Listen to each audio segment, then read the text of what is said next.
તો ગીર સોમનાથ જિલ્લામાં સાર્વત્રિક કમોસમી વરસાદ વરસ્યો છે। કમોસમી વરસાદને લઈ ખેડૂતો મુશ્કેલીમાં મુકાઈ ગયા છે। ખેતરોમાં વરસાદી પાણી ભરાતા ખેડૂતો ચિંતામાં છે। મગફળી, સોયાબીનના પાકને વ્યાપક નુકસાન થયું છે। અને આ ગીર સોમનાથ જિલ્લામાંથી રાત્રે અચાનક વરસાદ આવ્યો અને જ્યાં ખેડૂતોના પાકમાં નિષ્ફળતા ફેલાવી દીધી। સારો છે આ તે બધું ફેલ થઈ ગયું છે। કેવો વરસાદ આવ્યો તો અચાનક? વરસાદ જોરદાર આવ્યો હતો રાતના। ખેતરોમાં પાણી ભરાઈ ગયા। નટાણા આ પાથરા જો તરે છે।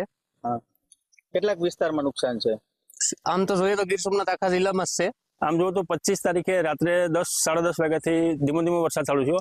એ પછી 12 વાગ્યા પછી એ એકદમ કન્ટિન્યુઅસ 1 વાગ્યા સુધી બહુ વરસાદ પડ્યો છે। એને કારણે 2.5 થી 3 ઇંચ જેટલો વરસાદ પડી ગયો એવું દેખાય છે। અને અત્યારે આ 26 તારીખે સવાર છે તો અત્યારે વરસાદ આ ચાલુ જ છે।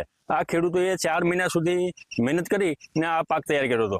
પૂરી પુષ્કળ મહેનત કરીને હવે પાક એવી રીતે છે કે આપણે કહીએ કે ભાઈ ખેડૂતનું આ કાસું સોનું છે એ પાણીની અંદર અટાણે તરી રહ્યું છે।